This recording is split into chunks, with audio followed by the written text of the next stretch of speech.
다 함께 기도드리시겠습니다. 저희를 사랑하시는 자비로우시고 거룩하신 아버지 하나님 감사합니다. 영원한 멸망과 저주를 받을 수밖에 없는 저희들의 영혼을 친히 구원해 주시고 하나님의 자녀라고 하는 영광된 신분으로 살아갈 수 있도록 축복해 주신 그 크신 사랑과 은혜를 인하여 감사와 찬송과 존귀를 오직 아버지 하나님께만 돌립니다. 구원받은 이후에도 몸된 교회 안에 두시고 늘 은혜의 말씀으로 우리들의 삶을 인도하시고 보호하시고 강건케 하심으로 오늘의 저희들이 있음인 줄 압니다. 특별히 은혜 가운데 허락받은 한 주, 그 주일 아침에 말씀 앞에 나와 싸우니 이 시간에도 주 성령께서 저희와 함께 하시고 능력의 말씀으로 교훈해 주셔서 올 한 해를 더욱더 주님 저희들에게 베풀어 주신 그 크신 은혜에 보답하는 삶을 살아갈 수 있도록 늘 함께 하시고 인도하시고 축복해 주시옵소서. 특별히 멀리 해외 선교회 현지에서 수고하시는 주님의 일꾼들, 그 가족들, 또 현지의 형제 자매님들, 동토의 땅에서 열사의 현지에서 환난 가운데에도 늘 함께 하시는 은혜의 손길을 체험하게 하심으로 환난 가운데도 기뻐하게 하시고 인내를 통해 더욱 연단해 주시는 그 하나님의 은혜 가운데 더욱 소망을 이루어가는 그런 삶이 될 수 있도록 늘 도와주시옵기만을 간절히 바랍니다. 또 이 시간에 함께하지 못하는 이 서울 지역의 자녀들도 있는 줄 압니다. 그들 어떠한 처지에 있는지 누구보다 잘 아시오매 늘 묵상하는 말씀을 통해 굳건히 일어서서 함께 기뻐하며 기도하며 감사하며 찬미하며 살아갈 수 있도록 축복해 주시옵기만을 간절히 바랍니다. 이 시간에 상고하는 말씀을 통해 참으로 저희들이 깨닫지 않으면 안 될 진리의 말씀을 깨닫게 하시고 그 말씀의 능력으로 우리들의 삶이 날마다 변화되어 더욱더 주님을 닮아가는 인격이 나타날 수 있도록 도와주시옵기만을 간절히 바라오며 우리를 사랑하시는 예수 그리스도 이름으로 기도하였습니다. 아멘. 다 같이 시편 교독하겠습니다. 시편 19편 814페이지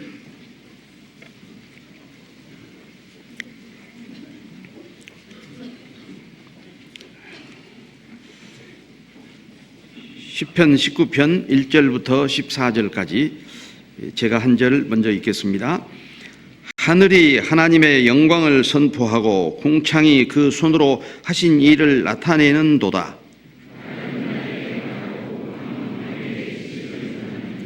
언어가 없고 들리는 소리도 없으나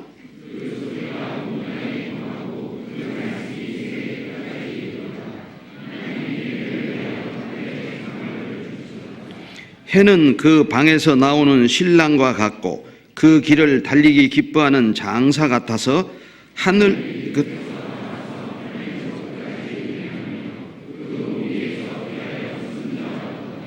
여호와의 율법은 완전하여 영혼을 소성케 하고 여호와의 증거는 확실하여 우둔한 자로 지혜롭게 하며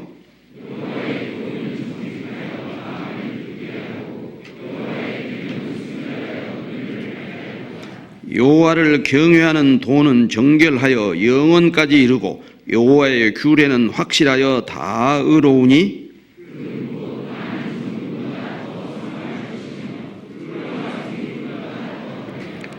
또 주의 종이 이로 경계를 받고 이를 지킴으로 상이 크니이다.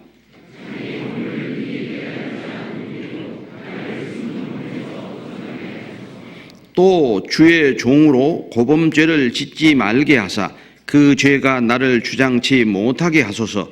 그리하시면 내가 정직하여 큰 죄가에서 벗어나겠나이다. 나의 반석이시오 나의 구속자이신 여호와여, 내 입의 말과 마음의 묵상이 주의 앞에 연락되기를 원하나이다. 찬양대 찬양 있으시겠습니다.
성경 말씀 찾겠습니다. 신약 성경 골로새서 4장. 신약 성경 골로새서 4장 2절로 6절까지. 골로새서 4장 2절로 6절까지.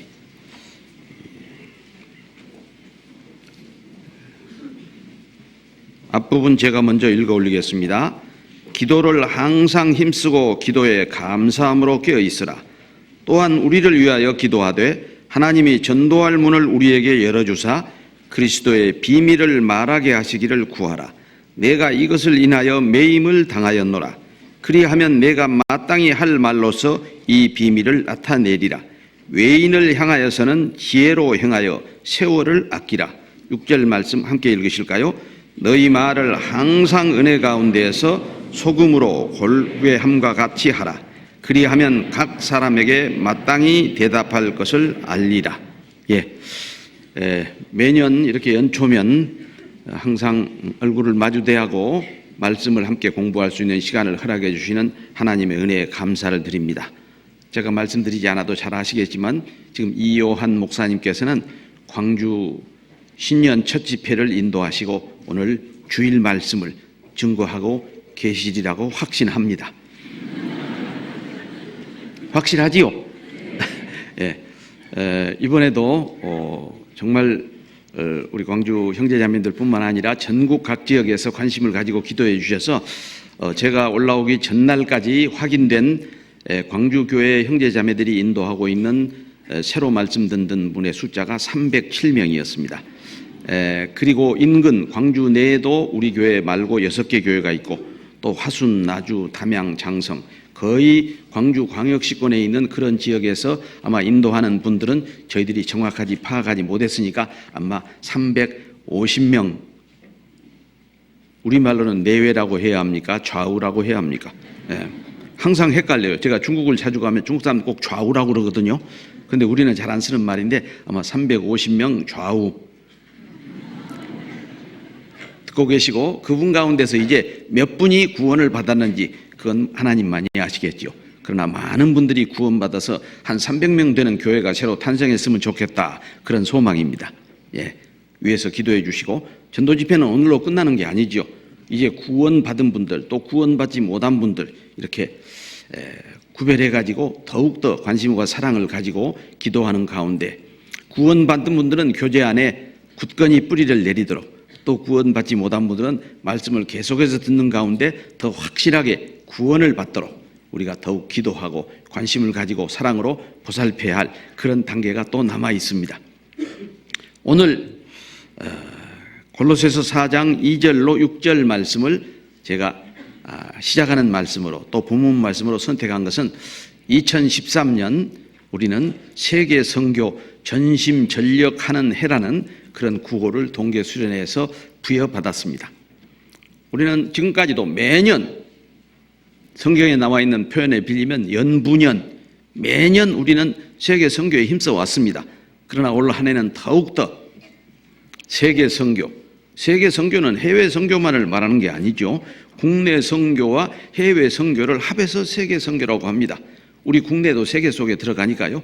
그래서 국내는 물론 해외 여러 지역 그리고 그곳에 살고 있는 많은 아직 하나님의 사랑을 알지 못하는 잃어진 영혼들을 위해서 간절히 기도하는 가운데 전도의 문이 열리고 풍성한 구원의 축복이 우리와 함께하는 한 해가 되기를 바랍니다. 왜 우리는 매년 그렇게 세계 선교에 관한 삶의 표대를 정하고 그 목표를 향해서 달려갈까요? 전도는 주님이 우리에게 친히 명하신 지상명령이다. 우리가 그렇게 늘 기억하고 있죠. 부활하신 주님께서 제자들 앞에 나오셔서 뭐라고 말씀하셨어요? 하늘과 땅의 모든 권세를 내게 주셨으니 너희는 가서 모든 족속으로 제자를 삼아 아버지와 아들과 성령의 이름으로 세례를 주고 내가 너희에게 분부한 모든 것을 가르쳐 지키게 하라. 볼지어다 세상 끝날까지 항상 내가 너희와 함께 하리라고 약속하셨습니다. 이런 큰 명령을 우리는 받았습니다.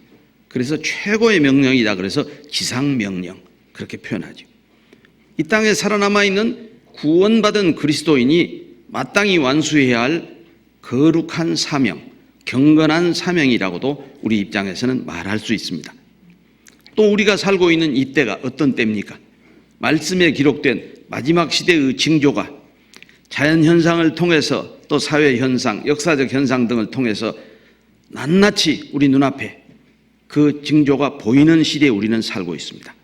구체적으로 예를 들지 않더라도 잘 아시겠습니다만은 예수님 친히 말씀하신 무화과 나무의 비유, 이스라엘의 회복을 무화과 나무의 비유로 말씀하시면서 너희는 이 모든 것을 보거든 인자가 가까이 곧 문 앞에 이른 줄 알라고 말씀하셨습니다. 그 밖에도 동일한 마태복음 24장 내에 거짓 그리스도, 거짓 선지자, 전쟁과 기근과 지진이 처체 있을 것이다. 또 누가복음 21장에는 추가해서 온역과 무서운 일, 영어 성경에는 테러로 되어 있죠. 하늘의 징조가 나타날 것이다. 그리고 1900년 전 히브리서 기자는 우리가 살고 있는 지구가 옷과 같이 낡아져서 멸망할 것이다. 그리고 바울 사도는 사랑하는 제자에게 보낸 서신을 통해서 디모데후서 3장 1절로 5절에 마지막 시대에 나타날 도덕적인 타락과 인간성 상실의 그런 마지막 시대의 징조를 여러 곳에 우리에게 주셨습니다. 그 징조가 나타나는 것을 실감나게 보는 시대에 우리는 살고 있습니다. 그렇기 때문에 우리도 2013년 한 해를 더욱더 세계 선교 전심전력하는 해라고 하는 표대를 향해서 나아가고자 하는 그런 다짐을 동계수련회를 통해서 우리는 다졌습니다. 1900년 전 바울 사도께서 골로새 형제자매들에게 주신 말씀이지만 거기 기도를 항상 힘쓰고 기도에 감사함으로 깨어 있으라. 또 바울 사도와 그 복음을 전하고 있는 일행 우리를 위하여 기도하되 전도의 문을 열게 기도해 달라고 한 그 당부의 말씀은 시대를 초월해서 오늘 2013년을 살아가고 있는 이 땅에 구원받은 그리스도인들이 마땅히 해야 할 기도라고 생각합니다. 그런 점에서 오늘은 이 본문 말씀을 중심으로 해서 어떻게 하면 전도의 문을 열 수 있을까? 전도의 문을 열기 위해서 힘써야 할 것 몇 가지 본문을 중심으로 상고해보고 또 본문을 떠나서도 성경 말씀 속에서 우리가 전도의 문을 열기 위해서 꼭 알고 행해야 할 그런 내용들을 몇 가지 살펴보고자 합니다. 전도란 무엇입니까? 한마디로 이야기하기 여러 가지 말씀의 근거가 있습니다. 그러나 요한복음 17장 3절 말씀, 영생은 유일하신 참 하나님과 그 보내신 자 예수 그리스도를 아는 것이니이다 하신 말씀처럼 전도는 참 하나님과 예수 그리스도를 알게 전하는 것이라고 생각합니다. 그러기 위해서는 우리는 먼저 전도의 문을 열어달라고 간구해야 합니다. 간절히 기도할 때 전도의 문이 열립니다. 기도는 축복의 통로라고 하지 않아요. 영생의 축복이 전도 없이 열릴 수 있겠습니까? 세계 선교의 아버지 또는 인도 선교의 아버지라고 알려져 있는 윌리엄 캐리 잘 알고 있으리라고 생각합니다. 그분은 1761년에 영국에서 태어났습니다. 15살에 구두를 만드는 견습공으로 직업 생활을 시작해서 19살 때 처음으로 교회 주일 모임에 참석했습니다. 그리고 26살에 목사 안수를 받고 영국에서 잃어진 영혼을 구원하기 위한 복음 사역에 종사하는 기간 내내 세계 지도를 걸어놓고 늘 바라보면서 세계 선교의 비전을 안고 간절히 기도했습니다. 33살 되던 해 4월 달 옥스퍼드 백작호라고 하는 편도 배표만 사가지고 인도를 향했습니다. 그리고 생애를 마감할 때까지 남은 생애를 인도에서 잃어진 영혼을 구원하는 일에 헌신했습니다. 그래서 세계 선교의 아버지 또는 인도 선교의 아버지 그런 호칭을 듣습니다. 우리는 2013년 한 해 어떤 대상 지역을 정해놓고 거기 있는 많은 잃어진 영혼들, 해외 선교 다녀온 분들로부터 많은 간증을 들으셨죠. 한 번도 영원한 속죄에 관한 복음을 들어보지 못하고 죽어갈 수밖에 없는 그런 지역에 있는 그런 분들을 위해서 우리도 간절히 기도해야 합니다. 왜? 오직 전도의 문을 열어주시는 분은 하나님이시기 때문에. 그리고 그 전도의 문을 열기 위해서는 기도가 필요하니까 기도를 항상 힘쓰고 기도에 감사함으로 깨어있으라고 하는 군면으로 오늘의 본문은 시작되고 있습니다. 또한 우리를 위하여 기도하되 하나님이 전도할 문을 우리에게 열어주사 그리스도의 비밀을 말하게 하시기를 구하라. 내가 이것을 인하여 매임을 당하였노라. 심지어 바울 사도는 자기가 감옥에 갇힌 것도 전도를 위해서 얼마나 간절한 전도의 문을 열어주기를 기도했으면 감옥에 갇힌 것마저도 전도를 위해서 자기가 갇힌 바 되었다고 고백하고 있습니다. 바울 사도가 골로새 성도들을 향해서 당부하는 이 말씀 속에는 정말 바울 사도의 간절한 전도의 문을 열어주기를 울부짖는 그런 심령이 잘 나타나 있습니다. 사도행전은 1세기에 그리스도인 안에서 역사하시는 그 성령의 역사가 기록되어 있습니다. 그래서 사도행전이라고도 하지만 성령행전이라고 부르는 성경학자들도 있습니다. 그렇게 부를 수 있죠. 또 놀라운 성령의 역사로 하루에 수천 명씩 구원받는 그런 놀라운 역사가 사도행전은 기록되어 있습니다. 그래서 어쩌면 전도행전이라고도 부를 수 있고 또 그 전도가 간절한 기도를 통해서 이루어졌기 때문에 기도행전이라고도 부를 수 있습니다. 그 사도행전 1장을 보면 그들이 간절히 정말 전심전력에서 기도하는 것으로 시작되고 있습니다. 사도행전 1장 14절 찾으시겠습니다.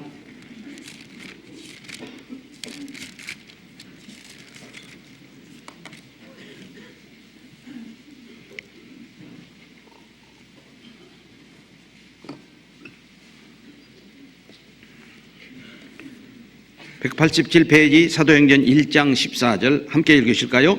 여자들과 예수의 모친 마리아와 예수의 아우들로 더불어 마음을 같이하여 전혀 기도에 힘쓰니라. 어떻게 기도했다고요? 전혀 기도에 힘쓰니라. 그 한글로 써진 성경을 보시면요, 그 전자가 무슨 의미일지 잘 안 나타날 수가 있어요. 그래서 저는 한글과 한자가 이렇게 병행되어 있는 성경을 늘 사용합니다. 그 전자가요, 전무한다는 전자가 사용되고 있습니다. 그 전자는 프로를 말합니다. 프로페셔널한 기도. 그야말로 기도의 전문적인 그런 일꾼들이 기도에 힘쓴 말씀으로 사도행전은 시작되고 있습니다. 그래서 2장에 보면 이제 주님이 약속하셨던 오순절 성령이 오시고 성령 충만한 그 초대교회 형제 자매님들이 역시 간절히 기도하는 것으로 이제 초대교회가 시작됩니다. 2장 42절 보실까요? 2장 42절.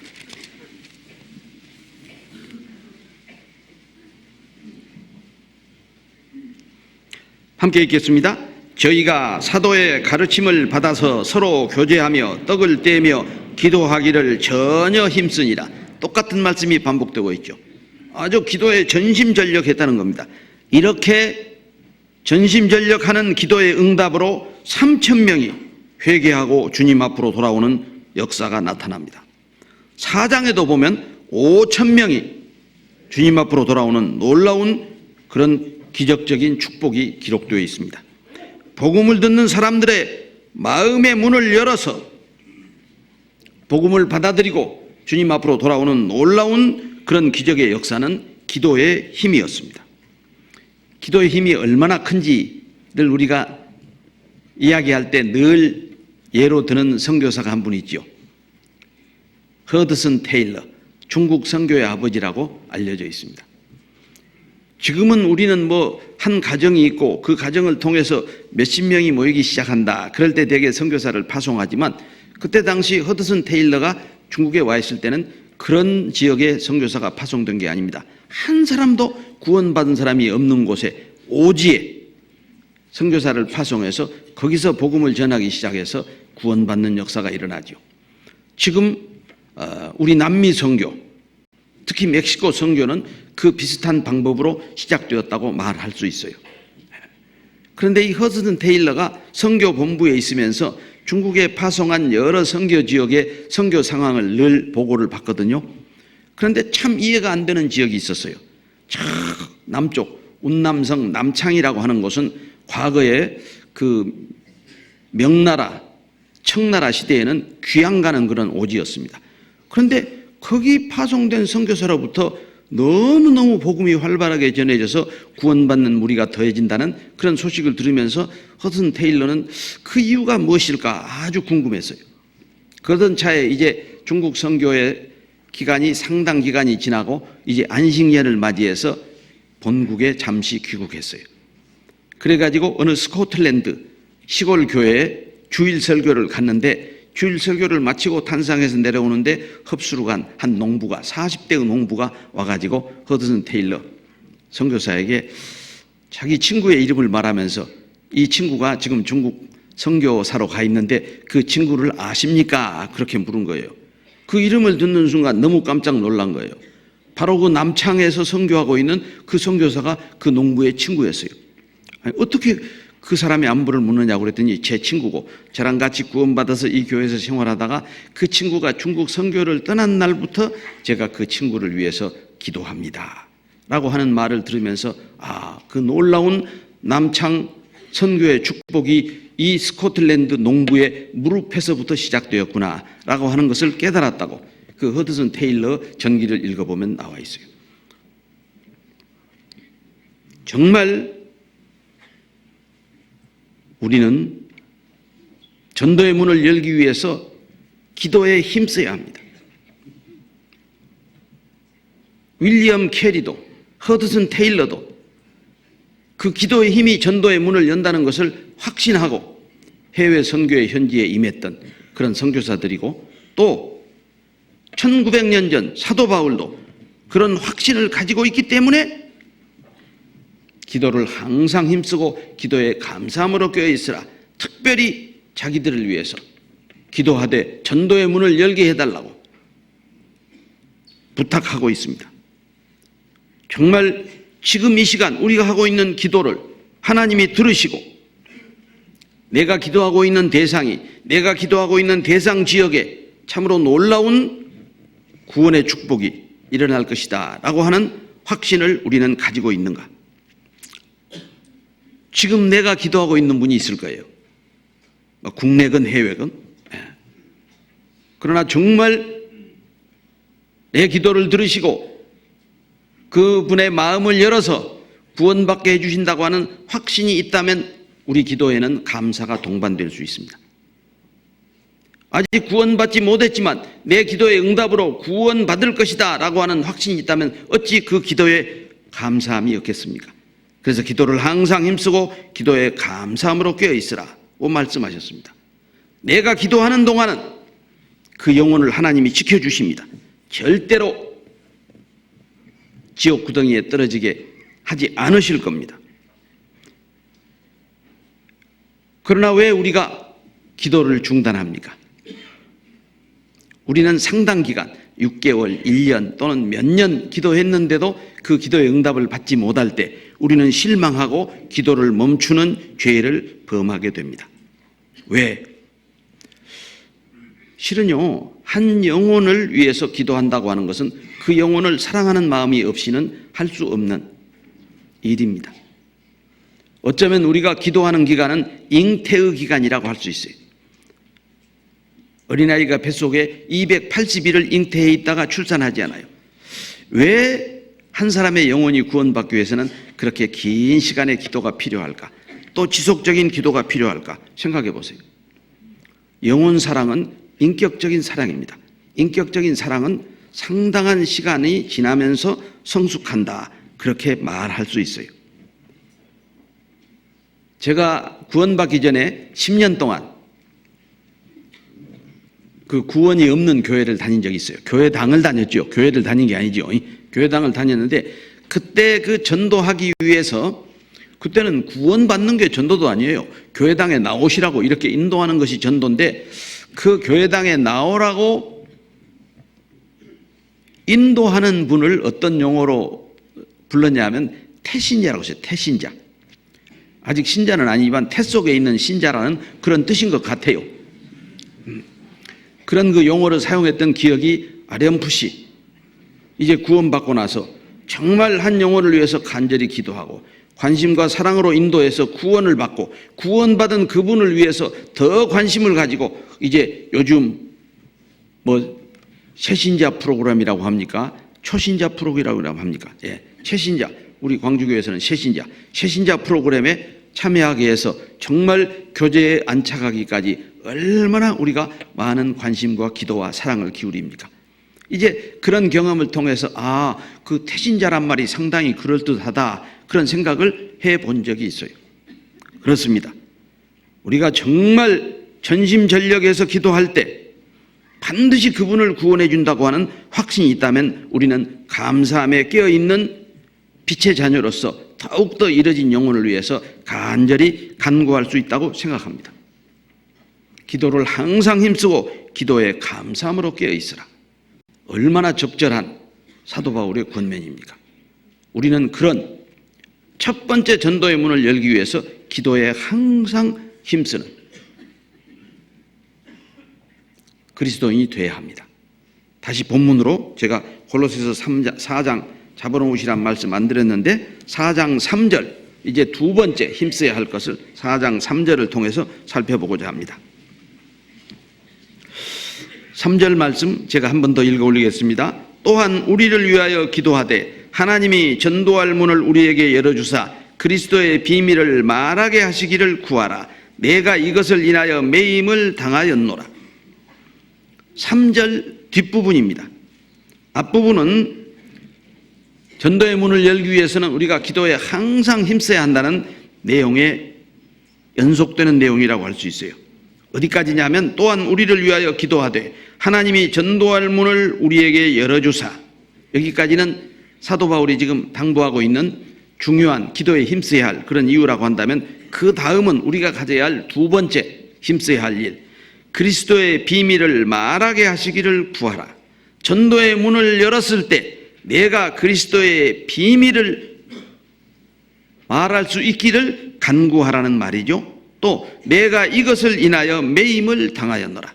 그런 시각을 가지고 있기 때문에 바울은 감옥에 붙잡혀 들어간 것도 전도를 위해서 붙잡혀 들어갔다라고 생각하는 거예요. 두 번째 힘써야 할 점은 무엇일까요? 항상 전도자의 관점으로 전도자의 시각을 가지고 잃지 말아야 합니다. 내가 전도자라고 하는 것을 잃지 말아야만이 우리는 전도의 문이 열렸을 때 그리스도의 비밀을 말하게 하기를 구하는 사람이 되죠. 그리고 내가 어떠한 처지, 심지어 감옥에 들어가는 그런 상황이 될지라도 나를 전도하게 하려고 감옥 안에 있는 죄수들에게 전도하게 하기 위해서 나를 감옥에 들어가게 하셨구나 라고 하는 그런 고백이 나올 수밖에 없죠. 바울은 지금 감옥에 갇혀 있습니다. 그리고 이 서신 가운데 이런 부탁을 하고 있는 겁니다. 만약에 내가 감옥에 갇혔다면 나는 뭐라고 편지를 썼을까? 그런 생각을 해본 적이 있어요. 빨리 감옥에서 나오기를 기도해달라고 아마 편지를 쓰는 분들이 꽤 많이 있지 않을까 그런 생각을 해봤어요. 그러나 바울 사도는 언제 어디서나 어떤 상황을 만나더라도 흔들리지 않았어요. 전도자의 시각. 여기 혹시 중국에서 오신 분들 계실지 모르겠지만 중국에 가면 아주 그 적절한 표현이 있어요. 추비엔 부징. 자기가 처하는 상황이 달라지더라도 전혀 놀라지 않아. 여전히 전도자의 시각을 가지고 전도자의 관점을 가지고 그 상황을 바라보고 그 대상을 바라볼 수 있는 그런 흔들리지 않는 어떤 시각을 말할 때 그런 표현을 많이 씁니다. 전도자의 시각. 전도자의 시각은 이런 것이에요. 이곳에서도 나에게 전도하라고. 이 사람에게도 나에게 전도하라고. 이 상황에서도 나에게 전도하라고. 전도자의 시각은 항상 전도의 관점을 가지고 상황을 바라봅니다. 얼마 전에 대선 끝났지요? 선거에 나오는 분들은 가장 무엇에 관심이 있어요? 유권자들의 동향, 유권자들의 마음이 어디고 쏠리고 있는가. 이제 장사꾼들의 마음은 이제 구정이 가까우니까 뭘 팔면 한몫 잡겠는가, 그것에 관심이 있지 않겠어요? 그런데 우리는 선거 후보도 아니고 장사꾼도 아닙니다. 모든 그리스도인들은 어떤 시간, 어떤 장소, 어떤 상황에서도 전도자의 관점을 가지고 그 상황을 바라보고 그 사람을 만나야 하고 그 장소를 이용해야 한다고 생각합니다. 구약성경 전도서 1장 1절에도 전도자를 다윗의 아들 예루살렘 왕 전도자의 말씀이라. 위대한 이스라엘의 통치자 다윗 왕의 아들이면서 예루살렘 왕이란 말은 이스라엘 왕이란 말이잖아요. 예루살렘 수도의 왕이 있었으니까. 그러나 세 번째, 자기가 전도자라는 것을 솔로몬 왕은 잊지 않고 있었어요. 우리도 그런 전도자의 관점을 늘 가지고 있을 때, 전도의 문을 열어주고 전도의 문이 열렸을 때 내가 그리스도의 비밀을 말할 수 있도록 우리는 간구하는 그리스도인이 될 수 있을 겁니다. 세계적으로 유명한 빅터 프랭클이라고 하는 심리학자가 있습니다. 유태인 심리학자지요. 그는 2차 대전 때 나치 수용소에 수용되었던 사람입니다. 그러나 그는 죽지 않고 살아남을 수 있었던 것이 그 수용소 안에서도 심리학자로서의 관점을 잃지 않았어요. 자기 동료 유태인들을 관찰하기 시작했어요. 왜 어떤 사람은 빨리 죽고 어떤 사람은 오래오래까지 살아남을까? 그걸 관찰하기 시작한 거예요. 건강하다고 오래 사는 것도 아니었어요. 병약하다고 빨리 죽는 것도 아니었어요. 그리고 그 관찰을 통해서 찾아낸 게 소망이 없는 사람은 일찍 죽는다는 것을 발견했어요. 희망을 가지고 있는 아주 작은 희망, 예를 들면 거의 탈출이 불가능한 그 멸절 수용소에서도 탈출할 가능성이 보인다를 늘 생각하는 유태인. 너무 그렇게 거창한 탈출의 소망까지는 아니더라도 우리가 처해 있는 이 환경이 잠자리가 조금 좋아지고 먹을 것이 조금 좋아질 것이다. 우리가 이렇게 노력하면, 그런 작은 소망이라도 가지고 있는 사람은 끝까지 살아남는 사실을 발견했어요. 그런 사실을 관찰을 통해서 발견했는데 자기는 그 소망을 버리겠습니까? 그러니까 죽지 않고 살아서 지금 세계적으로 아주 유명한 정신과 치료요법 가운데 실존적 분석적 의미요법이라고 하는 정신과 치료요법을 발표해서 세계적으로 유명한 심리학자로 우리에게 알려져 있어요. 왜 독일군 수용소에서도 빅터 프랭클은 그런 심리요법을 발견할 수 있었을까요? 심리학자로서의 관점을 잃지 않았기 때문에. 제가 어느 지역에 있을 때 한 형제가 구원을 받아가지고 상당 기간 동안 신앙생활을 했는데 가족들이 보기에도 별로 신앙생활 잘한다, 제가 보기에는 말할 것도 없고, 또 그 밖에 함께 교제하는 형제자매님들이 보시기에도 참 구원받고 신앙생활 잘한다, 그렇게 느껴지는 형제가 아니었어요. 그런데 뜻밖에도 교통사고를 당했어요. 교통사고를 냈죠. 본인이 당한 게 아니라. 물론 자기도 좀 다치긴 했지만. 그래가지고 합의가 이루어지지 않아서 구치소에 수감되게 됐어요. 그래서 저도 면회를 갔고 가족들도 면회를 갔는데 제가 면회를 갔으면 저보다도 빨리 나가게 좀 기도해 달라고 그렇게 부탁을 해야 할 텐데 엉뚱한 소리를 하는 거예요. 지금 구치소 안에서도 지금 성경 공부를 시작했다 이거예요.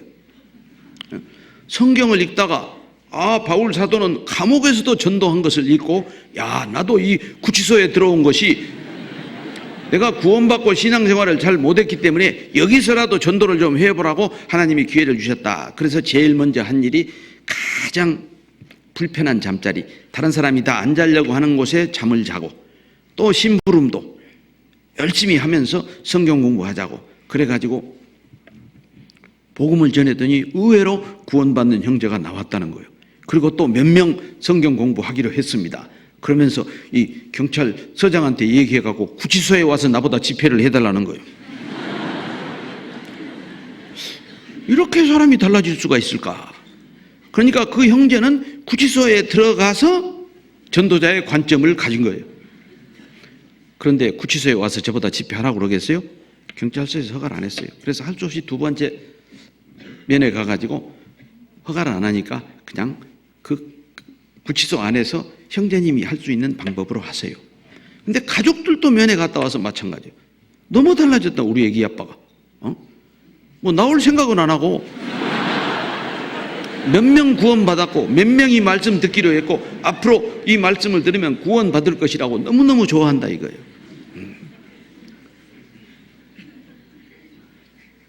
나와서도 지금까지 구치소에 있겠어요? 벌써 나와서도 아주 해외 선교에 동참하면서 열심히 살고 있다는 그 형제의 소식을 종종 들을 때마다 너무너무 기뻐요.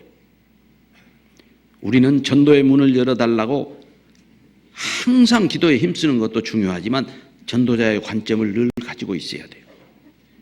세 번째, 이제 우리는 본문 4절에서 세 번째 힘써야 할 일을 우리는 발견할 수 있어요. 4절 말씀은 같이 읽으실까요?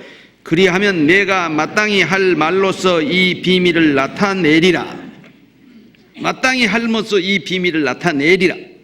내가 마땅히 할 말로서 이 비밀, 복음의 비밀이죠. 복음의 비밀. 복음에는 어떤 비밀이 있죠? 로마서 1장에 바울이 내가 복음을 부끄러워하지 않으니 복음에는 모든 믿는 자에게 구원을 주시는 하나님의 능력이 있다고 증거하고 있잖아요. 그러니까 우리는 기도하고 전도자의 관점으로 어떤 장소, 어떤 시간, 어느 곳에서든지 전도자의 시각을 잃지 말고 그리고 항상 전도의 메시지를 준비해야 돼요. 그 사람이 듣겠다라고 할 때 그래도 무엇인가 초보적인 메시지를 내가 전할 수 있는 전도의 메시지를 항상 준비해야 합니다. 그런데 그 전도의 메시지를 준비하고 그 메시지를 전하기 전에 우리가 주의해야 할 게 있어요. 그 메시지를 담아야 할 우리의 입이 깨끗해야 돼요. 우리가 이렇게 구원의 3단계를 보면 마지막 단계가 성화의 단계거든요. 이 몸을 가지고 이 욕심 덩어리를 가지고는 천국에 못 가잖아요. 그래서 몸의 구원이라고 하지만 또 다른 말로는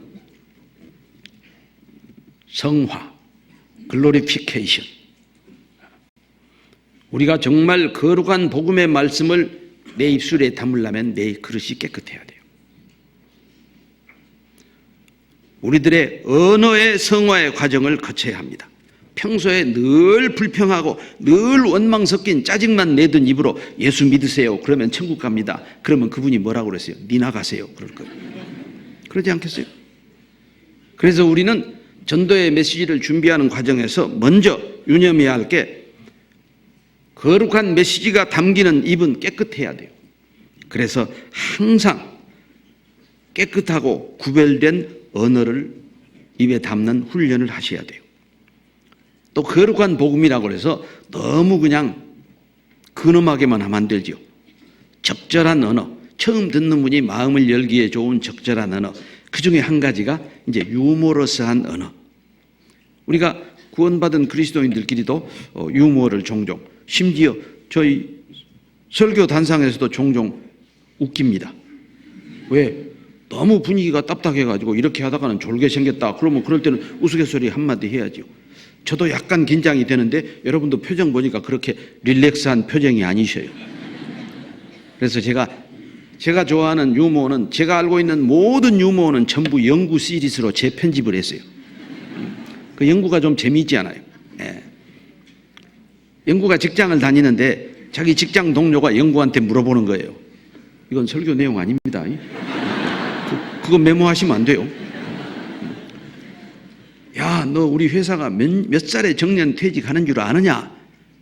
그렇게 물으니까 영구가 나는 우리 회사가 몇 살에 정년 퇴직하는지는 모르지만 명퇴, 생퇴, 황퇴, 동퇴에 대해서는 잘 안다. 이 퇴를 이 친구는 퇴로 들은 거예요. 그래가지고 퇴자 들어간 것만 열거했어요. 그러니까 이제 동료가 물었어요. 야, 나 너한테 정년 퇴직 나이 물었는데 뭔 명퇴, 생퇴, 동퇴, 황퇴가 나오냐? 그랬더니 들어봐. 그러더니 설명을 하는 거예요. 퇴직 나이가 되기 전에 미리 앞당겨서 명예스럽게 퇴직하는 것을 명퇴라고 하고 전혀 생계 준비도 안 된 채 퇴직당하는 것을 생퇴라고 하고 겨울철에 쫓겨나가는 것을 동태라고 하고 황당하게 퇴직당하는 것을 황태라고 한다. 영국어 IQ가 괜찮으지요? 예, 그래요. 예, 이런 어떤 유머러스한 얘기로 상대방의 마음의 문을 열게 하고 그 다음에 진지하게 이렇게 긴장과 휴식이 반복돼야지 계속 긴장할 언어로 그냥 경건한 메시지만 전하면 효과가 없을 때도 있어요. 그래서 특히 우리의 입을 깨끗하게 해야 한다. 언어가 성화의 과정을 거쳐야 한다 하는 것에 대해서는 야고보 사도도 야고보 3장에 교훈을 주셨지요. 야고보 3장 보겠습니다. 야고보서 3장.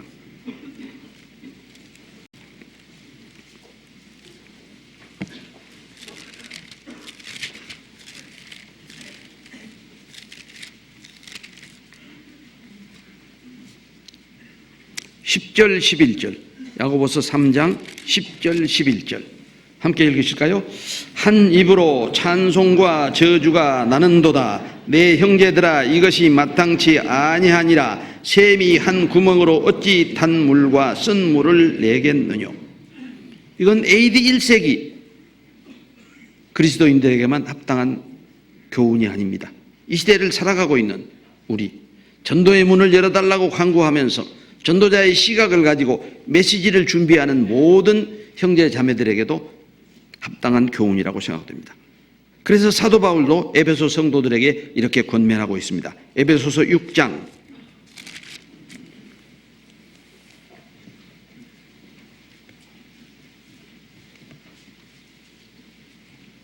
19절, 에베소서 6장 19절 말씀 또 함께 읽겠습니다.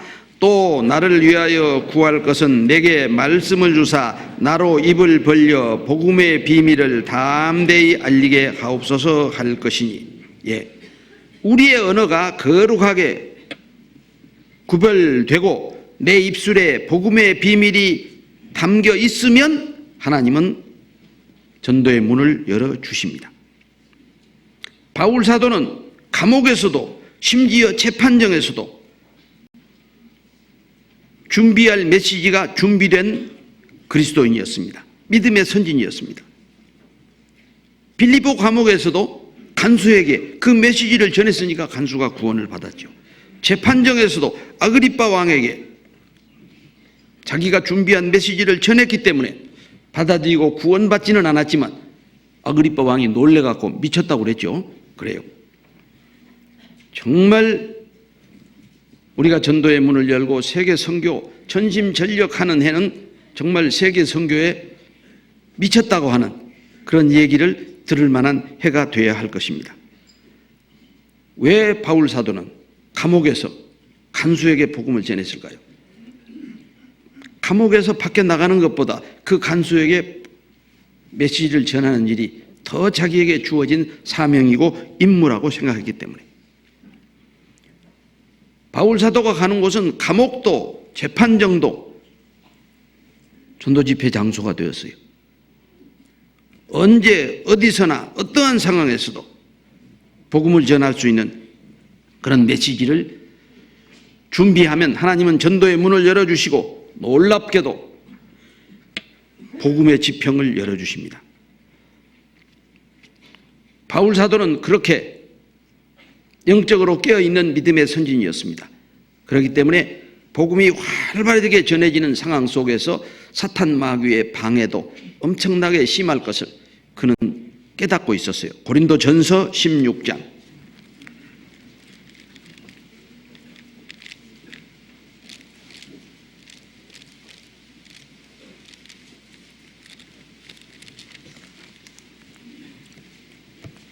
8절 9절 고린도전서 16장 8절 9절 말씀 같이 읽으시겠습니다. 내가 오순절까지 에베소에 유하려 함은 내게 광대하고 공효를 이루는 문이 열리고 대적하는 자가 많음이니라. 복음의 광대한 역사가 일어나서 아주 효과적인 전도의 문이 열릴 것을 바울은 느끼고 있었어요. 그러나 에베소의 유에서 복음을 전하는데 역시 성령이 활발하게 역사하는 곳에는 마귀의 역사도 뒤따르지요. 그래서 사탄이 대적할 것을 그는 느끼고 있었어요. 이런 말씀을 읽으면.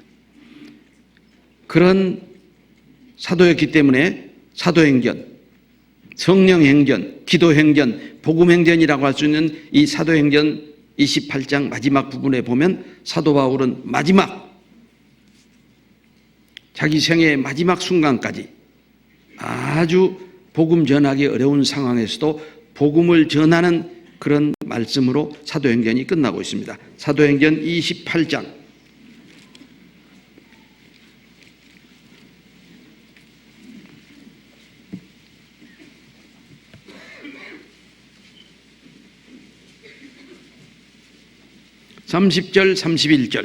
30절, 31절 함께 읽으실까요? 바울이 온 이태를 자기 셋집에 유하며 자기에게 오는 사람을 다 영접하고 담대히 하나님 나라를 전파하며 주 예수 그리스도께 관한 것을 가르치되 그 많은 사람이 없었더라. 바울이 온 이태 2년 동안을 자기 셋집에 유하며, 이 셋집은 그 유하는 셋집이 보통 셋집이 아니라 바울이 이제 재판을 받아서 사형을 당하게 되는데 그 아직 형이 집행이 유예된 그런 상황에서 보호 관찰 속에 있었습니다. 그러니까 마음대로 밖에 나가서 만나서 전할 수는 없었어요. 그러나 찾아오는 자기에게 오는 사람을 다 영접하고 담대히 하나님 나라를 전파하며 주 예수 그리스도에 관한 것을 가르치되 그 많은 사람이 없었더라. 생애 마지막 순간까지 이제 죽음이 점점 임박해 오고 있는 그 상황에서도 하나님 나라를 전하는데 자기를 바친 그 사도 바울의 모습으로 이 사도행전은 끝나고 있어요. 우리도 그렇게 복음을 전하다가 주님 앞에 설 수 있기를 소망해야 하지 않겠습니까? 정말 또 시대가 예수님 재림이 가까운 시대니까 더욱 간절한 소망은 죽지 않고 살아서 주님 앞에 이렇게 살다가 설 수 있었으면 얼마나 감사하겠어요. 이제 본문하고 직접 관계된 것은 아니지만 전도의 문을 열어달라고 간절히 기도할 수 있고 전도자의 시각으로 모든 상황과 모든 장소, 모든 시간을 바라볼 수 있고 또 전도의 문을 열어줬을 때 그들에게 전도의 메시지를 전할 수 있는 그런 뜨거운 열정의 원천은 무엇일까? 어디서부터 그런 열정이 나올 수 있을까를 생각해 보도록 하겠습니다. 그것은 지옥의 존재에 대한 확신을 가지고 있어야 합니다. 우리가 살고 있는 이 시대가 불신 시대라고 흔히 말합니다. 많은 사람들, 처음 복음 말씀을 듣는 사람들은 말할 것도 없고 구원을 받았다고 하는 형제 자매들 가운데에도 지옥에 대한 확신이 없는 분들을 제가 상당히 여러 분 만나봤어요. 신앙생활 꽤 오래 한 분들 가운데 저를 찾아와서 글쎄 성경에는 지옥이 있다고 기록되어 있는데 지옥이 정말 있는지에 대한 확신이 부족하다고. 그러면서 뭘 걱정하냐? 자기 가족에 대한 전도의 열정이 없다는 거예요. 그래서 정말 전도의 문을 열기 위한 기도도 필요하고 전도자의 시각도 필요하고 메시지를 준비하는 것도 필요하지만 그런 준비할 수 있는 열정이 어디서부터 나오는가? 지옥의 존재에 대한 확신. 구약 성경을 보면요, 하나님은 많은 멸망에 관한 예언을 기록해 놓으셨어요. 예를 들면 노아의 홍수 시대, 큰 홍수가 와서 다 멸망할 것이다. 그러나 그 홍수의 멸망에 관한 하나님의 말씀을 믿는 사람들은 노아의 일가족뿐이었어요. 그러니까 8식구만 그 방주에 들어가고 나머지 사람들은 그 노아의 홍수 사건에 대한 하나님의 말씀을 경홀히 여겼기 때문에 코로 숨쉬는 모든 생명체들이 멸절하는 그 멸망 속에 들어갔어요. 소돔과 고모라 성이 멸망할 때도 아브라함과 롯을 제외하고는 확신을 갖지 못했어요. 그 부인과 딸들, 사위들도 분명히 롯이 유황불로 멸망한다고 경고했지 않아요. 심지어 부인은 함께 나오다가 뒤돌아봐서 소금 기둥이 되었고 딸들은 살아남았지만 그 사위들 가운데에는 한 사람도 살아남은 사람들이 없었어요. 이처럼 하나님의 말씀을 사실대로 받아들이지 않고 불신하는 그런 사람들이 구약시대 때도 있었습니다. 예레미야가 예루살렘 성이 멸망한다고 경고했을 때도 사람들은 믿지 않았습니다. 예수 그리스도께서 예루살렘의 멸망에 관해서 말씀했지만 하나님의 백성도 그것을 믿지 않았기 때문에 예루살렘 성이 군대에 에워싸이는 것을 보거든 멸망이 가까운 줄 알고 성에 있는 자는 나가고 시골에 있는 사람들은 그 성으로 들어가지 말라고 경고했는데도 불구하고 시골에 있는 사람들까지 예루살렘 성에 들어갔기 때문에 110만 명이 학살을 당한 거예요. AD 1세기 때 110만 명이 예루살렘 성에 살았겠어요? 전 세계 인구가 2억 내지 2억 5천만 밖에 안 됐는데 요즘 70억이 넘으니까 서울만도 1,000만이 넘는 인구가 살지만 세계 인구가 2억 정도 될 때 110만 명이 어떻게 예루살렘 성에서 학살당했겠어요? 9만 7천 명이 포로로 끌려갔다고 하는 우리는 역사적 기록을 봅니다. 말씀대로 멸망했어요, 안 했어요? 멸망했어요. 이처럼 우리도 이 시대에 더욱더 뜨거운 열정을 가지고 선교의 현장으로 달려가기 위해서는 지옥에 관한 확신을 우리는 말씀을 통해서 특히 구약시대 때 음부라고 대부분 표현되어 있지만 지옥에 관한 말씀이 정말 확신을 가지고 기록해 놓은 말씀들을 우리가 살펴볼 수 있습니다. 먼저 몇 군데만 살펴보겠습니다. 시편 9편 17절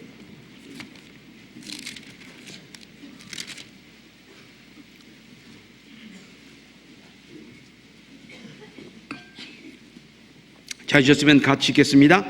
악인이 음부로 돌아가며 하나님을 잊어버린 모든 열방이 그리하리로다. 악인이 음부로 돌아간대요. 음부가 바로 구원받지 못한 사람들의 영혼이 지옥 가기 전에 대기하는 장소로 우리는 분별하고 있죠. 악인의 영혼이 음부로 돌아가며 하나님을 잊어버린 모든 열방이 그리하리로다. 3000년 전 다윗 왕은 하나님을 망각한 모든 나라들이 다 음부로 돌아갈 것이라고 확실에 찬 기록을 우리에게 남겨놓았습니다. 욥기 26장, 시편 앞에 욥기 26장, 3500년 전 욥 선지자도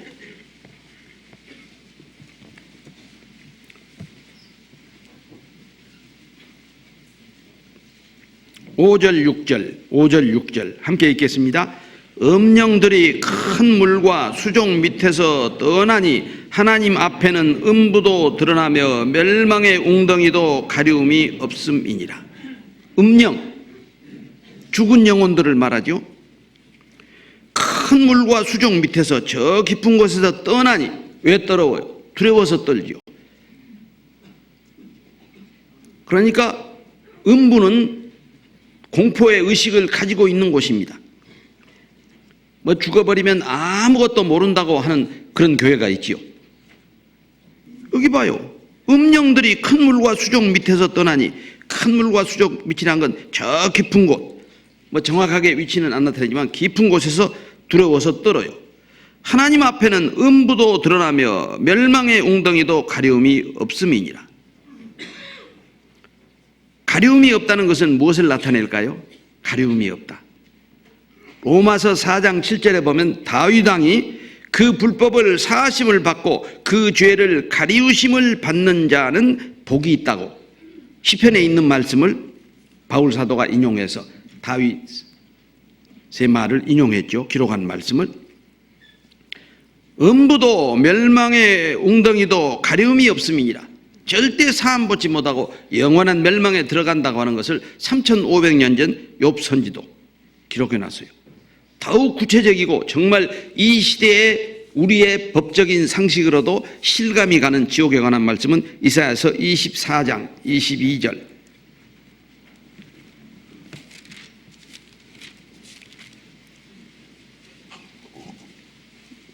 23절, 22절이 아니라 22절이 맞네요. 22절. 제가 잘못, 2자하고 3자하고 아름아름하네요. 안경이 도수가 지났는데 안 바꿔서 그래요. 네. 곧 바꾸겠습니다. 같이 읽읍시다. 그들이 죄수가 깊은 옥에 모임같이 모임을 입고 옥에 갇혔다가 여러 날 후에 형벌을 받을 것이라. 그들이 죄수가 깊은 옥에 모임같이, 우리가 사도행전을 읽어보면 바울 사도나 또는 베드로 사도가 감옥에 갇혔을 때 깊은 옥이라는 표현이 있어요. 중한 죄인들은 아마 지하 감옥에 로마 시대 때 이 가두었던 것 같아요. 정말 로마 시대의 감옥과 동일한 표현을 벌써 2700년 전에 하고 있어요. 그들이 죄수가 깊은 옥에 모임같이, 이 옥은 지옥 형벌을 받기 전에 구원받지 못한 사람들의 영혼이 가 있는 음부를 말합니다. 제가 그 구치소의 면회 가면서 왜 이 형제가 교통사고로 이렇게 체포가 되어서 구금이 되었는데 바로 감옥으로 안 보내고 구치소로 보냈을까? 여러분, 어떤 죄를 범한 사람이요? 바로 감옥에 가지 않죠. 그 죄상이 낱낱이 조사되어서 재판을 받고 형을 받기까지는 구치소에 있어요. 죄수가 깊은 옥에 모임같이 모임을 입고 옥에 갇혔다가, 음부에 갇혔다가 여러 날 후에 형벌을 받을 것이라. 마지막 이제 7년 대환란도 끝나고 천년왕국이 끝난 다음에 흰 보좌의 심판을 받고 지옥에 들어갑니다. 얼마나 우리 시대의 그 죄수의 처벌과 같은 그런 구체적인 모습으로 이 음부에 관한 것과 지옥에 관한 것이 기록되어 있는가. 저도 상당히 구원받고 얼마 기간 동안 좀 의문이었어요. 왜 구원받은 사람들은 예수님 7년 환란 전에 재림하실 때 영생의 부활로 공중에서 주님을 영접하는데 지옥불에 멸망하는 사람들은 마지막 7년 대환란이 지나고 천년 왕국도 지나고 최후의 심판, 내 앞에서 심판받고 지옥에 갈까? 그 세상의 죄수들을 처리하는 것과 이치가 같은 거예요. 그 사람의 죄상이 낱낱이 드러나기 전까지는 재판을 할 수가 없어요. 다 조사해서 죄가 완전히 드러나면, 에덴 동산에서 아담으로 시작된 불순종의 죄는 지금 끝나지 않았어요. 인류의 역사가 계속되는 한 그 죄는 지금도 지속되고 있어요. 그러니까 그 죄가 이제 최종 심판을 받을 때는 인간 역사가 끝날 때, 그래서 흰 보좌의 심판대 앞에 설 때 사망의 부활로, 우리는 영생의 부활로 먼저 깨어나서 재림하시는 주님을 영접하지만 그들은 사망의 부활로 마지막 심판받고 지옥 멸망에 들어간다 라고 하는 이 놀라운 이사야서 24장 22절 말씀을 보면 정말 지옥을 지금 현재 우리들의 어떤 법 개념이나 그 죄수들을 처리하는 과정과 비교해서도 아주 구체적으로 기록이 되어 있습니다. 왜? 지옥은 구체적으로 존재하는 곳이기 때문에, 막연히 추상적으로 존재하는 것이 아니란 걸 알 수가 있죠. 심지어 3000년 전 솔로몬 왕은 자녀 교육에 관한 교훈을 주시면서도 음부에 관한 말씀을 하셨어요. 잠언 23장, 잠언 23장.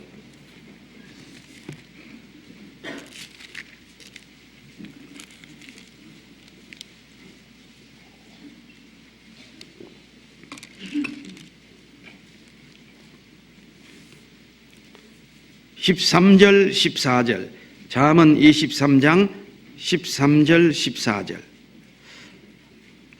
함께 읽으실까요?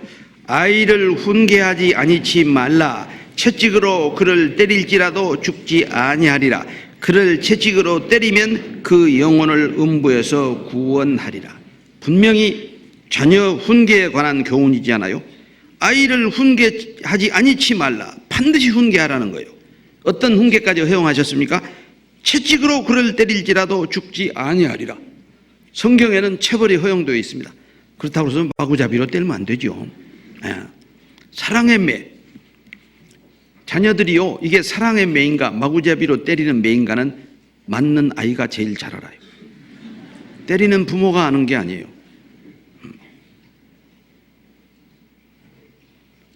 입으로는 너를 위해서 때린다고 하는데 부모의 표정이나 입에서 나오는 말씀을 보니까 화내서 때리는 거예요. 화풀이로.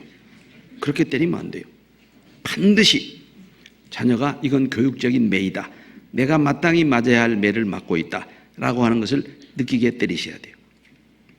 그러려면 매를 딱 미리 준비해 놓으시고 항상 일정한 장소에 걸어 놓으시고 때리기 전에 매 가지고 와. 매 가지러 갔다 왔다 하는 사이에 상당히 부모의 화가 가라앉거든요. 그런 상황에서 때려야지 그냥 화는 나도 옆에 있는 거 집어서 때려버리면 어떻게 그것이 사랑의 매겠어요. 그리고 매를 가지고 와서 때릴 때도 자세를 잡게 하는 게 좋아요. 손바닥을 펴난다든지. 근데 손바닥을 잘못하면 손가락이 다칠 수 있잖아요. 그러니까 살이 오동통한 종아리나 엉덩이를 때리면 좋아요. 살이 많고 또 아프기는 엄청 아파요. 효과가 있어요. 제가 군대에 있을 때 저는 이제 사병이었고 포병대에서 근무했는데 전포대장이 특유한 체벌 방법이 있어요. 항상 뭘로 엉덩이를 때리냐? 곡괭이 자루로. 그걸 박달나무라고 그러던데 하여튼 매우 단단해요. 그걸로 맞아봤어요. 근데 그분은 반드시 체벌을 가할 때 앞으로 손을 펴고 엉덩이 이렇게 내라고 그래요. 그리고 그 아주 단단한 박달나무 곡괭이 자리로 사정없이 내리칩니다. 맞아봤어요, 저도. 근데 왜 저분이 저럴까를 그때 생각해 봤던 적이 있어요. 그리고 나중에 그분에 대해서 제가 좀 알아봤더니 포병 중인데 군산사범학교를 나오셨어요. 그래서 교직에 있었던 경험이 있어요. 그래서 이게 그냥 세워놓고 때리면 매가 올 때 손을 대버릴 수 있잖아요. 그래가지고 박달나무가 여기 맞으면 어떻게 되겠어요? 바로 뼈가 부러지죠. 그러니까 항상 폼을 잡고. 그래서 그분한테 맞았던 기억은 별로 억울하게 남아있지 않아요. 그분은 그렇게 부하들을 마땅히 체벌해야 할 일이 생겼을 때 체벌하는 방법을 통해서 때렸기 때문에.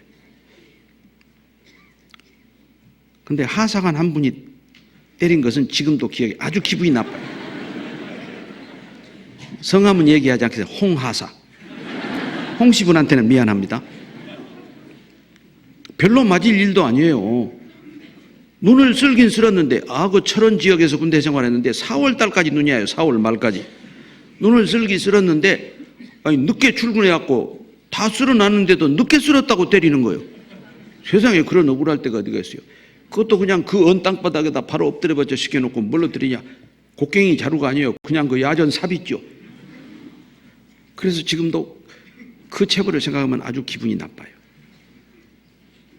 참, 왜 성경에 채찍으로 그를 때릴지라도 죽지 아니하리라 이런 말씀을 주셨을까요? 죽일 마음을 품고 때리지 말라 그 말이에요. 세상에 부모가 무슨 자녀를 죽일 마음을 품고 어떤 마음이 죽일 마음이죠? 미워하는 마음. 화가 나서 증오심을 가지고 자녀를 때리는 것은 그건 합당한 훈계의 방법이 아니죠. 그를 채찍으로 때리면 그 영혼을 음부에서 구원하리라. 채찍으로 때려서라도 그 자녀의 영혼을 음부에 들어가지 않게 하라고 하는 이런 아주 구체적이고 실감나는 그런 교훈을 잠언 기자는 우리에게 남겨두셨어요. 지옥에 대한 확신이 없었다면 자녀 훈계에 대한 교훈을 주면서까지 음부와 연관해서 저는 교훈은 주지 않았다고 생각합니다. 얼마나 지옥에 대한 확신이 있었으면 이런 자녀 교육에 관한 교훈을 주시면서도 이런 말씀을 남겼을까 생각해 봅니다.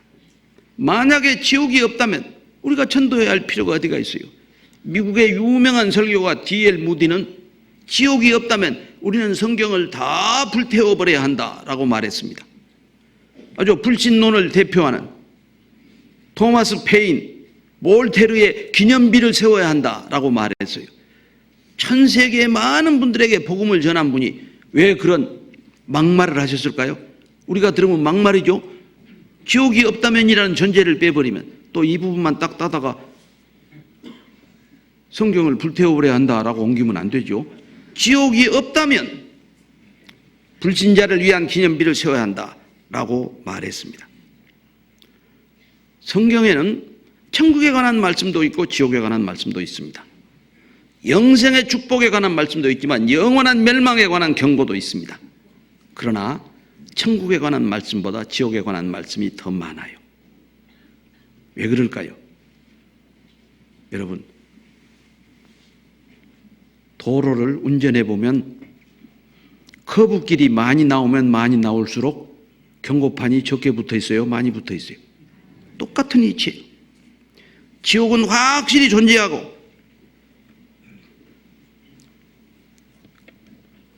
그 지옥에는 절대로 가서는 안 되는 곳이기 때문에 지옥에 관한 경고가 천국에 관한 말씀보다 더 많이 있습니다. 지옥에 대해서 가장 많이 말씀하신 분이 예수님이십니다. 예수님의 제자들, 사도들도 지옥에 관해서 많이 말씀하셨어요. 특히 그 중에서 가장 실감나게 지옥을 예수님이 말씀하신 말씀이 누가복음 16장에 있죠. 누가복음 16장 보시겠습니다.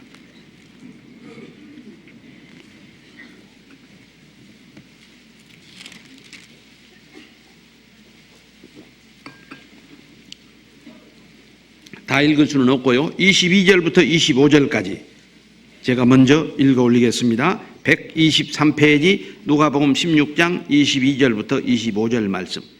이에 그 거지가 죽어 천사들에게 받들려 아브라함의 품에 들어가고 부자도 죽어 장사되매 저가 음부에서 고통 중에 눈을 들어 멀리 아브라함과 그의 품에 있는 나사로를 보고 불러 가로되 아버지 아브라함이여 나를 긍휼히 여기사 나사로를 보내어 그 손가락 끝에 물을 찍어 그 혀를 서늘하게 하소서. 내가 이 불꽃 가운데서 고민하나이다.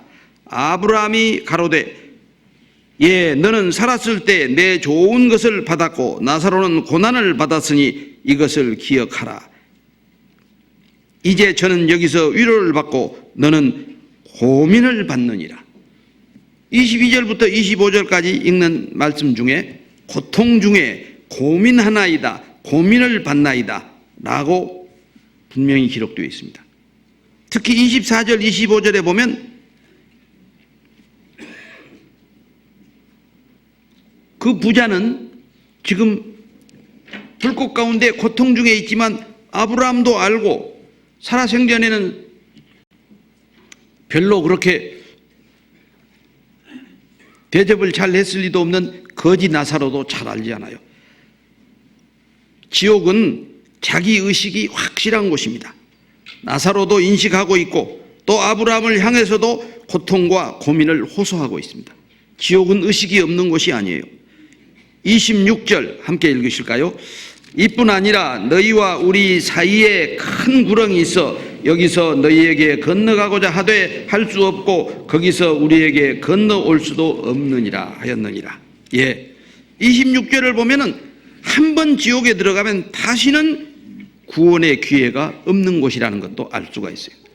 그 단테가 쓴 신곡이라고 하는 작품을 보면 지옥 문 앞에 가면 이렇게 표말이 붙어 있대요. 일체의 희망을 버려라. 제가 그 작품을 읽으면서 방금 제가 읽었던 누가복음 16장 26절에서 이 단테라고 하는 작가가 아마 이 아이디어를 얻었을 것이다.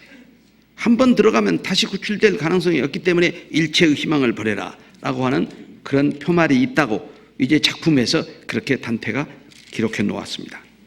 27절 제가 읽어 올리겠습니다. 가로되 그러면 구하노니 아버지여 나사로를 내 아버지 집에 보내소서. 내 형제 다섯이 있으니 저희에게 증거하게 하여 저희로 이 고통받는 곳에 오지 않게 하소서. 고통받는 곳에 자기 가족이 오기를 원하는 사람이 누가 있겠습니까? 왜 이런 부탁을 드렸겠어요? 자기 죄책감, 자기도 살아있을 때 그 하나님에 대한 관심이 없고 천국과 지옥에 대한 그런 관심이 없었기 때문에 이런 고통의 장소에 와 있기 때문에 자기 죄책감에서 가족에 대한 생생한 기억을 가지고 그 가족들에게 부탁해달라고. 지옥은 후회의 장소입니다. 죄책감의 장소입니다. 그 미국의 차타누가라고 하는 지역에서 15년 전에 살인한 살인범이 경찰서를 찾아왔어요. 권총을 딱 경찰서 그 직원 책상 위에다 내놓고 내가 15년 전 이러이러한 살인범의 주범입니다 라고 자백했다고 합니다. 우리 법으로 하면 15년이면 벌써 벌을 안 받아도 될 그런 시기가 지났는데 왜 자수했겠어요? 너무너무 괴로웠기 때문에. 그 살인사건 이후로 어떤 사람이 가까이 따라오는 발자국 소리만 들리면 자기를 잡으러 오는 경찰처럼 느껴지고, 누가 놓고만 해도, 초인종만 눌러도, 경찰차 사이렌 소리만 들려도 자기를 잡으러 오는 그런 신호로 들리고 노크 소리로 들리고 초인종 소리로 들려서 편한 잠을 도저히 잘 수가 없었다고. 그렇게 죄책감을 고백하면서 15년 만에 그 살인범이 자기의 공포와 죄책감을 진술했다는 그런 내용을 읽어본 적이 있어요. 마태복음 13장 보겠습니다. 마태복음 13장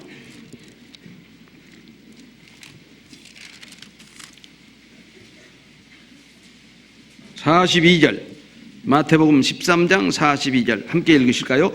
풀무불에 던져 넣으리니 거기서 울며 이를 갈미 있으리라.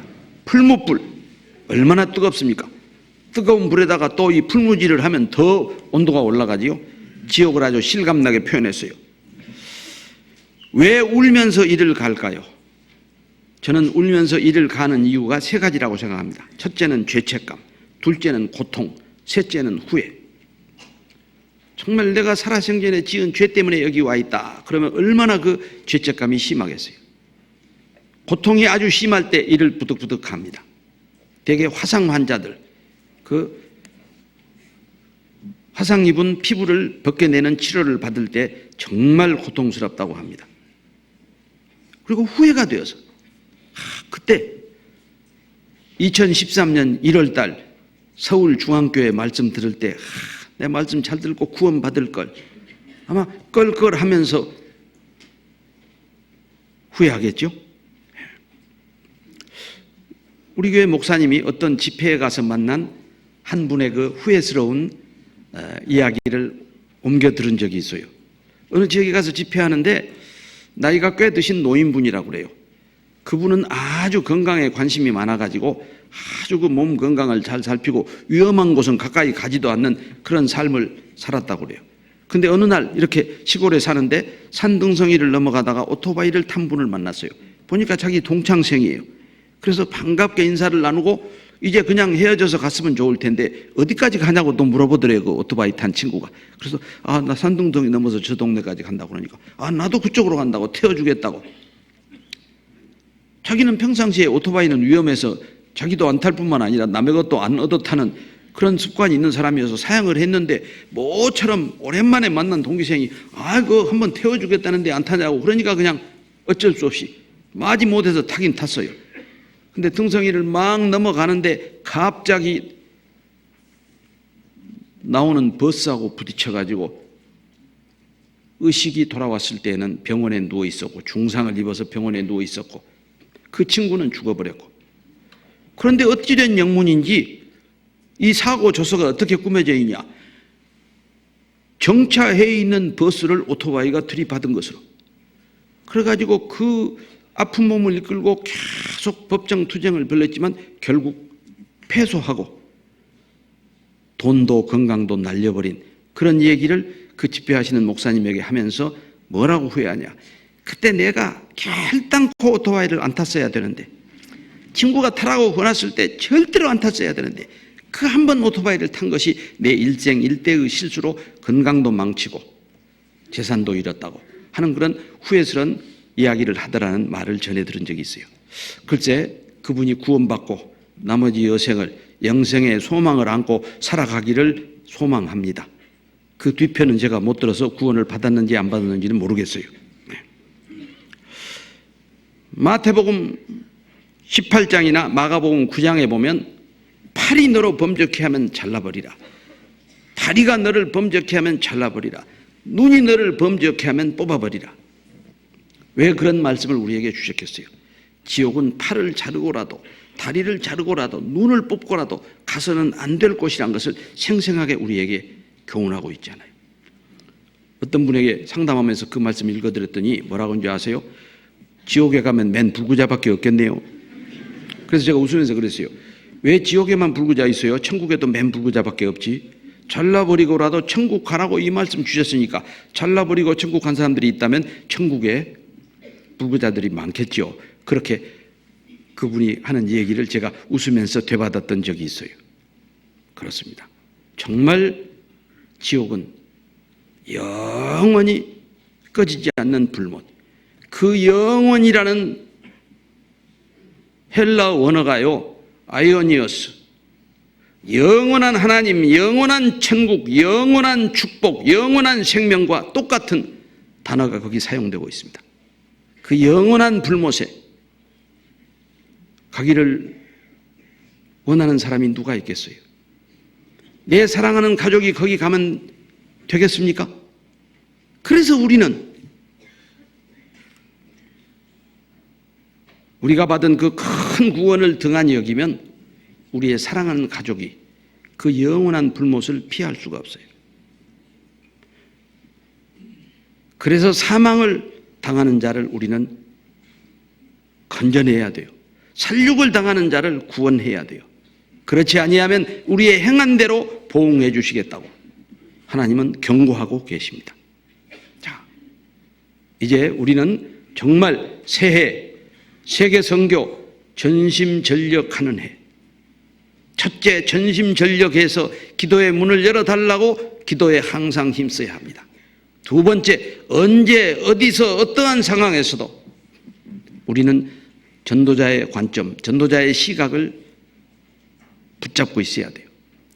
그리고 그렇게 문을 열어주었을 때 그들에게 전할 복음의 비밀, 모든 믿는 사람이 구원을 얻는 하나님의 능력이 담겨있는 그 복음의 비밀을 말할 수 있는 메시지를 준비해야 합니다.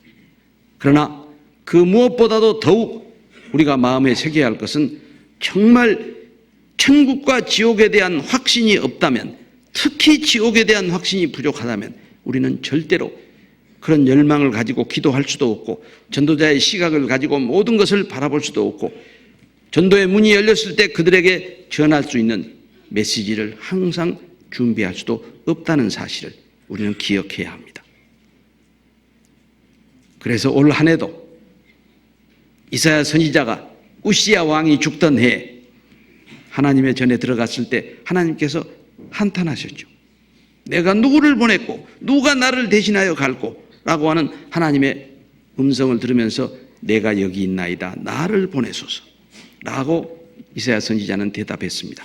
우리도 올 한 해가 나를 보내소서, 내가 여기 있나이다 나를 보내소서 라고 하나님께 아뢰고 정말 선교의 현장으로 달려가는, 내가 달려가지 못하면 내 대신 보내면 되지 않아요. 그래서 우리는 내가 가진 시간과 열정과 재능과 재물을 하나님께 드려서 정말 세계 선교 전심전력하는 해답게 살아갈 수 있는 그런 삶을 살으라고 사도 바울께서는 사랑하는 제자 디모데에게 너는 말씀을 전파하라. 때를 얻든지 못 얻든지 항상 힘쓰라. 범사의 오래 참음과 가르침으로 경책하며 경계하며 권하라. 고 당부하셨습니다. 그 당부는 디모데에게만 주신 말씀이 아닙니다. 우리에게 주셨습니다. 그러니까 우리는 디모데후서 4장 2절 읽을 때는 너희는 말씀을 전파하라. 바울 사도는 디모데에게 전했기 때문에 너는 이라고 서신을 보냈지만 우리 모두에게 주신 말씀입니다. 정말 때를 얻든지 못 얻든지 항상 말씀을 전파하는 데 힘쓰는 그리스도인이 되기 위해서는 우리는 늘 기도에 힘써야 합니다. 그리고 살펴보았던 세 가지. 전도자의 시각을 가져야 되고 전할 메시지를 준비해야 되고 무엇보다도 그런 모든 것의 열정이 지옥에 대한 확신에서부터 시작된다라고 하는 사실을 잊지 마시기 바랍니다. 왜 예수님도 제자들에게 너희는 온 천하에 다니며 만민에게 복음을 전파하라고 하셨을까요? 바로 우리에게 주시는 세계 선교의 사명입니다. 온 천하. 대한민국은 물론 지금 뭐 아프리카, 남미, 러시아 이웃나라 중국, 일본, 동남아시아 말할 것도 없고, 또 2월 4일부터 저는 중국 부부수련회, 전도인 부부수련회가 있어서 또 중국을 방문하게 됩니다. 아마 이번에도 또 새로운 3개 내지 4개 지역교회가 탄생하고 새로운 사역자들이 부임하게 될 것입니다. 우리 중국교회를 위해서도 기도해 주시고, 또 중국은 자유롭게 우리가 입출입하기에 가서 또 전도인들을 모아놓고 수련회 하다가 지난번 북경에서 하마터면 잡혀갈 뻔 봤잖아요. 제가 중국에 가면요, 이렇게 길거리를 걸어 다니는 5만 원짜리예요. 5만 원짜리. 외국 선교사가 와서 복음을 전하다가 붙잡히면 최소 5만 원 이상의 벌금에 처한다. 5만 위안입니다. 우리 5만 원 말고요. 5만 원짜리 한 장 생각하시면 안 돼요. 5만 위안. 곱하기 한 170. 항상 위험을 안고 갑니다. 그러나 늘 함께 하시고 지켜주시는 하나님의 손길을. 그때 북경에서도 조사는 5시간 받았지만 5시간 받는 동안 참 마음이 편했어요. 하나님께서 나를 지켜주신다. 신문하는 사람의 의조를 보면 알잖아요. 이 사람이 날 잡아서 감옥에 집어넣으려고 조사하고 있는가, 아니면 그냥 놓아주려고 조사하고 있는가, 그걸 그냥 느낄 수 있었어요. 그래서 비록 한 5시간 대기하고 실제 조사는 1시간 정도 받았지만 아무 일 없이 오히려 우리 북경 교회가 좀 더 자유롭게 모이는데 오히려 도움이 되는 그런 계기가 됐어요. 그러나 현지도 아주 조심합니다. 그렇게 했을지라도 또 다시 모이다가 붙잡히게 되면 이제 교회 허가가 취소되고 중국에 복음을 전하는데 많은 지장을 받게 됩니다. 지금 중국 내에도 이미 그런 공안의 단속으로 교회 장소를 자유롭게 사용하지 못하고 있는 교회가 2군데나 있어요. 그리고 앞으로 새로 세워지는 그런 연약한 교회들을 위해서도 더 많이 기도해 주시기 바랍니다. 함께 기도하겠습니다.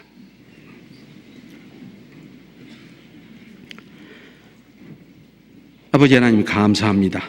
저희들이 무엇이간데 하나님의 말씀에 기록된 인류 역사의 마지막 때 저희들을 먼저 불러 구원해 주시고 이 땅에 남은 육신의 때를 사는 동안도 참으로 말씀으로 교훈하시며 인도하시며 보호하시며 축복해 주십니까? 참으로 새해에는 더욱더 뜨거운 선교의 열망을 안고 세계 각 지역으로 달려갈 수 있도록 우리의 마음속에 항상 말씀과 사랑과 지혜와 총명을 덧입혀 주시옵소서.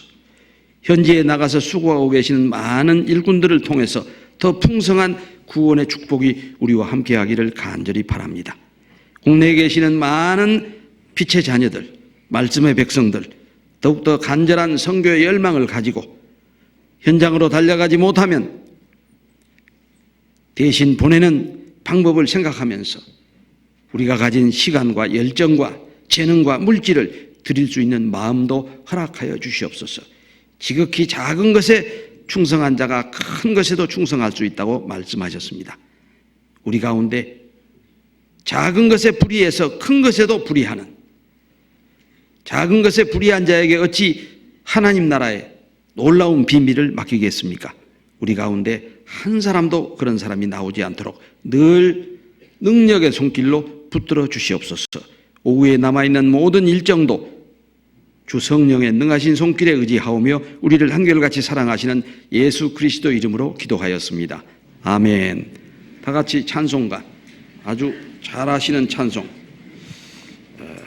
257장 마치는 찬송으로 함께 하시겠습니다.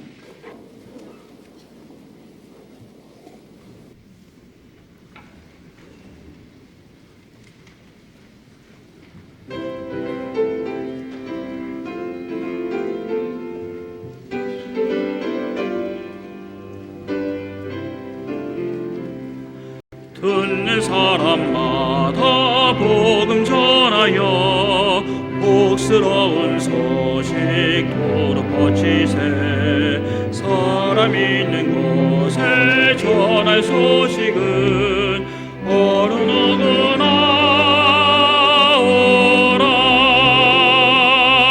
어느 누구나 주께 나오라. 어서 와서 주의 말씀 들으라. 하늘 아버지가 원하시니 어느 누구나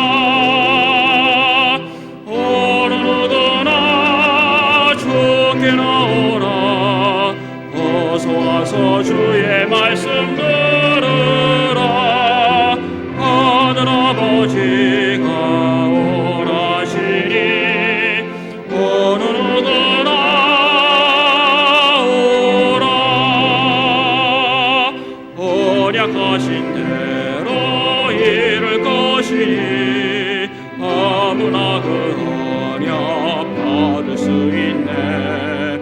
받는 사람에게 생명이로다. 어느 누구나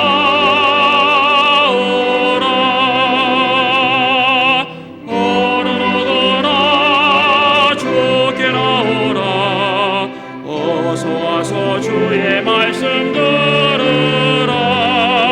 하늘 아버지가 오라시니 어느 누구나 오라.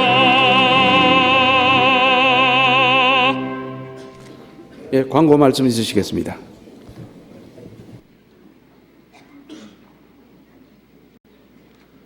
예, 광고 말씀드리겠습니다. 이제 새해 이제 1월이 오늘 마지막 주인데요. 마지막으로 광고 드리겠습니다. 우리 주일헌금, 감사헌금, 그리고 11조 선교회비, 교회학교 후원회비, 그리고 해외 선교헌금 기도하시고 항상 같이 참여하셔서 하나님의 일이 잘 원활히 될 수 있도록 같이 참여하시기 바랍니다. 성도 주소록 등록이 오늘까지 각 구역장님들 성도 안내를 위해서 각 구역별 주소록을 등록 방법에 의해서 등록해 주시기 바랍니다. 그러면은 전체적으로 교회에서 같이 연락하기 편하겠습니다. 생명의 빛 원고 모집을 합니다. 3월호 생명의 빛 원고를 시, 간증, 신앙, 수필, 논고, 시사, 카툰, 광고 누구든지 2월 5일까지 영생의 말씀사로 원고를 보내주시면 되겠습니다. 광고 마치겠습니다. 자유롭게 교제하시기 바랍니다.